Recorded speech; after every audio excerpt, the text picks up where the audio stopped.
Hello, friends, and welcome back to my channel, Ever Evolving Emily. Today, I want to dive in and talk about a topic that's been on my heart to discuss for a while now, and that is vices.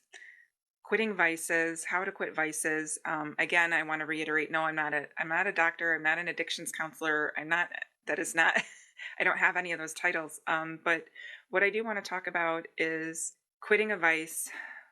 Obviously, if your vice is very serious, if it's a real addiction, please go get help, and please seek help from professionals. I rewatched a video that my yoga teacher Rolf has. It's still on YouTube, so I am going to post the link to it below. But essentially, he's talking about, human suffering, and what really causes suffering is suffering in the mind and the battle between the ego and the self. And, habits that don't serve us, things that no longer serve us. For myself, I'll never, forget, like, yes, I may have gone to yoga for like a physical practice, but the real reason too was also mental. And when you discover, like, you're just sick and tired of being sick and tired, and how much you want to change, how much you want to stop putting out fires in your life, and you want to move forward and see what that's like. So I actually was really glad that I hadn't created this content just yet, because when I came across that video, I really wanted to incorporate a little bit of we are the cause of our own suffering. I know we might not want to hear that. We might not want to admit that, but that is the truth. Many times, many times in our lives, we are the cause of our own pain. We're the cause of our own suffering. We're the ones not necessarily living in present moment awareness and having conversations with somebody you got mad at a week ago, and then you have this conversation of what you wish you would have said but you didn't say it, so now you're ruminating over it. Just you just want to stop that chatter. That being said, I've mentioned I've been a server for a lot of years, and if you've worked in the industry, you know what it's like. And, serving alcohol. And then, I worked, when I started serving, it was acceptable to, and not only acceptable, but normal to sit at the bar where you worked, you know, and have a drink after work. It became really acceptable, and I came from more of a dry household, so I didn't understand at the time. I was really young, like 21 years old or 22 years old, serving fresh out of college, and I didn't really understand at the time necessarily, like, the effects of alcohol. Okay, so, but I am going to be honest and say, like, I know what it's like to want to party just as much as the next person. I mean, I know, I get it. But again, I think there can be balance. I do love and appreciate sobriety so much more than going out. I'm not going to say don't have a drink at a wedding, or a cocktail every once in a while with friends. But really, there were times in my life where maybe I was having more alcohol than I should be. It happens when I think about alcohol. It is literally like the number one drug that's acceptable. It's so acceptable to push it onto friends. It's so acceptable to push it on to, friends and family. And then when you choose not to drink, most of the time people say to you, "Why aren't you drinking? What are you drinking? Why aren't you drinking? Oh, come on, live a little." Really, when someone says no to anything in life, I think that should be enough. Why do I have to explain why I don't want to have a drink? Maybe I don't want to have a drink because it became more important to me to get a good night's sleep and not wake up with any type of hangover. Maybe it became really important to go to the gym in the morning at the crack of dawn versus needing that extra sleep. Or maybe you just don't want to be dehydrated or tired. There's millions of reasons. But you shouldn't have to explain yourself. Now that vapes are just so popular, and nicotine and alcohol, I get it. I get it. There's a lot of vices that are out there that are very damaging to us, very damaging to your mental health, and very damaging to your physical body. We humans like to turn to negative things in order to cope. You're stressed out. I know for myself, like, if I'm not going to the gym and eating a healthy diet on a consistent basis, and if I'm tired, I end up suffering from decision fatigue. And so maybe I'm not making the best decisions for myself. But what I really want to talk about too is, um, how to recover from this, how to change from this, how to just start to evolve from this. Habits that no longer serve you, right? Whatever the habit is, letting it go, adding a different habit into your life so that you're not doing the same habits over and over and over again. I just think we get so tired of being sick and tired. And when we have a vice that you keep putting your energy and attention on, when you have a vice that you keep feeding. Okay, sugar's a great one. Sugar is an amazing example. When you keep feeding your sugar dragon, it just wants more. So when do you stop? When you're tired of being sick and tired. When you're like, enough is enough. I am more important. You choose self-love. You choose self-love over that vice, and you start to take care of yourself. There's a lot of reasons why we have vices, but I think the important thing is to get to the root of it and to start to shift, to start to change. If we are the cause of our own suffering, we can also be the cause of our own healing. We can also be the cause of healing ourselves, healing our bodies, healing our mind. When we're suffering, when humans suffer, we usually are suffering from the mind. If you're hating on yourself on a regular basis, you're suffering. If you're hating on yourself and doing self-loathing on a regular basis, and then that self-loathing is leading you toward habits that are not that are negative for you, suffering is really, caused by the habits of the mind or the habits that are in your life, the habits that are no longer serving you. I think that if you can understand and have the awareness of why you're suffering, then you can also have the awareness to know that you can change that. You can change your habits. You don't have to keep them forever. You can give up what no longer serves you. It is it is that simple. I'm not saying it's going to be easy in the moment, but I'm saying it is. If we can, if you can understand that you're the cause of your own suffering, then I do think you can be the cause of your own healing, of your own recovery. You can be the cause of your own recovery. Ralph mentions in this video, let the be that you love be what you do. And it sounds simple enough, but what happens when what you love isn't what you do? What happens when you feel stuck? What happens when you feel like you can't get out of whatever it is?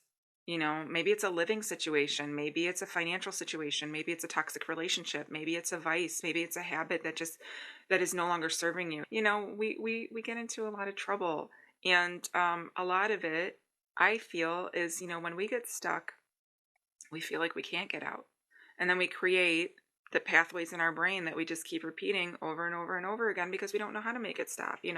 Creating those pathways. And then my biggest advice is to flip the script. Start telling yourself you can. I can quit this vice. I can quit drinking. I can quit eating so much sugar. I can quit staying out till 2 a.m. because it's just not serving me. I can get a good night's sleep. I can be good at nutrition. I can, be a healthy person. I can go to a therapist and get help. What you put in your nutritional diet is just as, and maybe your mental diet or what you tell yourself mentally might be more important than, to me, your nutritional diet. Or maybe they kind of go hand in hand, because when you start treating your mind better and treating yourself better, then it does, in my opinion, kind of bleed into your nutritional habits. And then your nutritional habits help you to feel better. And then before you know it, you are going to the gym. Before you know it, you have confidence. Before you know it, your life starts to shift. You start to change. And then the people around you ask you, what are you doing? How are you doing it? Why are you doing it? And that people that aren't supportive of you might be the ones that you don't keep around in your life. If you have a dream and you have a goal, anything in this life, if you don't have somebody in your corner saying I support you, you can do that, they might not be the right person to have in your life. So that's something to be very aware of. But when you have people, in your corner who are being supportive, who tell you you can do it, I think that's amazing and that's wonderful. I remember, times in my life where I just, quit everything. Nope, I'm not going to do that. Nope, I'm not going out with friends. Nope, I'm not drinking. Nope, I'm not doing anything that I shouldn't be, because I would choose myself. I need a good night's sleep. I need 8 hours of sleep. I need to get up and go to the gym. I need to be able to meal prep. I need to be able to take care of myself and have that energy and feel good. When you decide you're sick and tired of being sick and tired, that is when you start to realize and you just stop doing all that shit that's fucking hurting you. Just stop doing it. For me, the number one thing that helped me quit my vices was and continues to be self-love. Going and hitting my yoga mat, understanding that suffering was coming from myself, you know, and deciding what was more important to me. What was more important to me was the people in my life, the things I wanted to experience. It was all more important to me. When you want your life to progress, I just think it's really hard to have it progress when you have habits that are going to drag you through the mud. I think it's really hard to progress at anything. Maybe you have a weight loss goal or a fitness, intention. I do. Like a fitness intention of like the body of your dreams. Maybe it's a certain amount of money you want to make. Maybe there's things in your life that you want to manifest and co-create, manifest, create.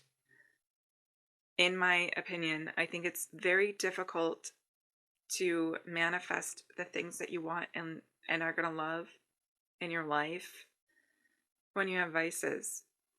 The battle between the ego and the self, it's I might not be the best teacher to say to talk about this, but I am going to talk about it in a later video. But when we get quote unquote hurt, when things happen, many times it's just your ego that is hurt. It's your ego telling you, oh, this person hurt me. Oh, this hurt.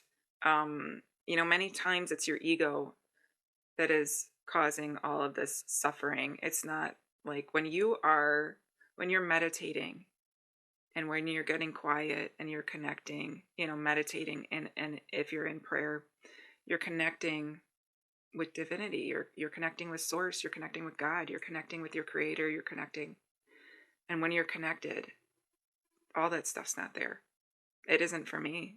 When I'm in seated meditation, when my eyes are closed and I'm looking inward, all of that suffering, all that bullshit, it's not there. So, many times we are the cause of our own suffering. The mental chatter of, I'm not worthy, I'm not enough, I'm not good enough, oh, I'm exhausted, I guess I'll give in to my vice today. I think that this too is a lot of where self-concept work comes in, where self-love comes in, and where taking that time to connect to your breathing, taking that time to connect in meditation, taking that time to connect in prayer.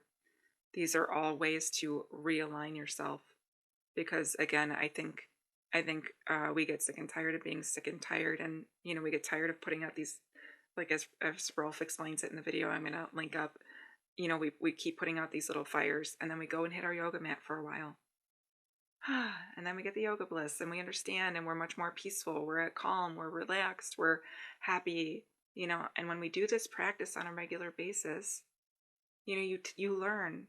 I learned how to take my yoga practice off the mat with me. When you're practicing, the more and more you practice, you're going to notice the more and more your life shifts and changes. And what if you're with a really great teacher, and I had so many good teachers, what you learn off the mat or on the mat, then you take it out into your life. And then when you shift and you become different and you become the person you really want to be, then you notice it's like this ripple effect. And it's like when you throw a pebble into the lake and you throw that pebble in and you watch. And soon you're not reacting anymore to the person that annoyed you or cut you off. You're not reacting anymore to the little things, the little, spilled milk issues that happen in our life. When you learn reaction versus non-reaction, responding versus reaction, when you stop, I've learned when I stopped reacting in life, I think that when you stop reacting in life, it's like you're not lighting the match to light the fire. When you stop reacting to things in your 3D, right? When you stop reacting so strongly, or you just stop reacting at all, and you take a deep breath See what that's like, to not be in anger, to like just say okay. I mean, just say okay. Okay. Okay. Somebody breaks up with you. I'm not going to say you're not going to hurt or your ego's not going to hurt. Okay. All right. There were times when I got hurt by someone, and instead of sending a paragraph after paragraph, I'm not going to say I've never done that. But instead of, and it could be anyone, it could be just be a friend, you know, when that has happened, and sometimes I would write and I would keep it just for myself. I would let it out and I would get it out so that I could conduct myself in a much more coming from a place of love, even if that person hurt me, coming from a place of stability, even if that person hurt me, coming from a place of being stable, secure, trusting, you know, coming from a place that was, calm, cool, and collected versus coming from that's how I wanted to show, like, this is who I am. Yes, I was upset about A, B, C, and D, but this is how I'm going to respond to it.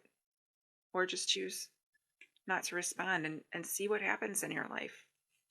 Stopping yourself from enabling these habits, making different choices, hanging out with different friends, letting your life be a little boring. And what do I mean by that? I mean, staying in on a Saturday night, reading a book, chilling out, going for a run, spending time in a sauna, creating positive habits that make you feel good. So do a prayer or do meditation, because when you're doing that, you're not just connecting with God, you're connecting with the self, your true self. Not the ego, but divinity, the divinity within yourself. And I think that, in reflection, upon reflection, I know most with absolute certainty I was able to co-create and manifest. Looking back, sometimes I've been like, why did this happen during this time period of my life?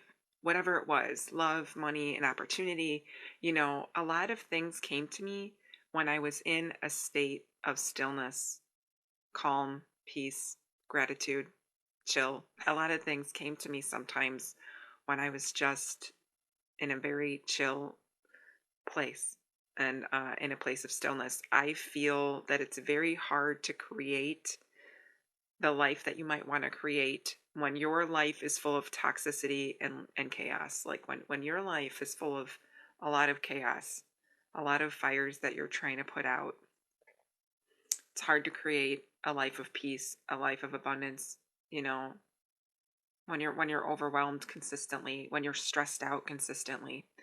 I think it's much harder to manifest during that time period. So just having that awareness of where you're at, and if you are wanting to better your life, just simple, make different choices, starting to make different choices, getting the help you need. Again, I know I've said this like 3 times in this video, but I'm not a doctor, I'm not a nutritionist, I'm not a dietitian, I'm not an addictions counselor. So if you have like a really serious addiction of any kind, I do think get help. Absolutely seek help from a professional, because I do know, especially from my background in simply just working in the medical field a little bit, like if you have certain addiction to certain drugs or alcohol, I don't know, it may not be a good idea to do cold turkey. It may not be a smart thing to do, because I don't know, if you're not going to have withdrawal symptoms or things like that. I'm just talking about in this video covering, just vices that we tend to carry, not necessarily like heavy addiction habits that we're so heavily addicted to. I'm not a professional in that area, so but changing your habits. When you change your habits, you change your life. When you change yourself, when you start to find stillness within yourself, you can carry that stillness within your life. When you feel gratitude and happiness, you can carry that into your life and into your day. And when you feel that gratitude and peace and calm and relaxation, like within yourself, that stability, love, you know, trusting yourself, this is all self love. When you carry that with you, See what happens in your life, and then see the ripple effect that it has. Um, and then just be aware of your own suffering and what's happening, when we're causing it. And when you understand and you have the awareness about your own suffering, you know, again, that in which we heal in ourselves, we heal in the world. Whatever you're healing in yourself, you're going to heal it in the world, because it's like you take it with you, and you start to respond different. You respond different to people, and you don't react the same. Nothing's a knee jerk reaction for you. You don't have to do that knee jerk reaction. You don't have to get so angry. You don't have to, you know, slam a shot or do do whatever it is that you're looking for, that comfort in the moment. You can take a deep breath, do some breath work, remain chill. Stop turning to habits that no longer serve you. Stop your own mind from all the chatter that's happening. Take control of your mind. That's another video I'm going to do. When you have discipline over your mind, that's really what a lot of this is about. Disciplining your mind, realizing you can control your thoughts, you can control your mind, you can control it. Takes practice, but you can do it. And then the more you do it, the more you control your mind, and you stop letting it control you, stop letting your emotions control you, you stop letting that negative talk, that negative chatter, that bullshit, that ego part of you, stop letting it control you. And when you do that, real change is possible, because you're changing the pathways in your brain. So, if you're looking to create new habits for 2025, I sincerely recommend self-care, self-love, going to the gym, meal prepping. It's usually real simple stuff. Spending time in prayer, meditation, connecting within yourself, closing your eyes and looking inward, and understanding that, our suffering is coming usually from inside of us. And when we're suffering, we tend to, when we understand that a lot of the external stuff that's out here, we think that's what's causing us to suffer, but it's like a chain reaction, because what you feel in yourself, then you're seeing it. But when you start to realize it's the healing process is within you, and you can do it, that's when so much change is going to happen. I trust this video helped you, and I wish you peace and joy and love. I don't want you to suffer. That in which we heal in ourselves, we heal in the world. What you learn on your yoga mat, you can take off the yoga mat. Kindness, compassion, love, peace, all that good stuff. And you take that out into the world. Thank you so much. Namaste.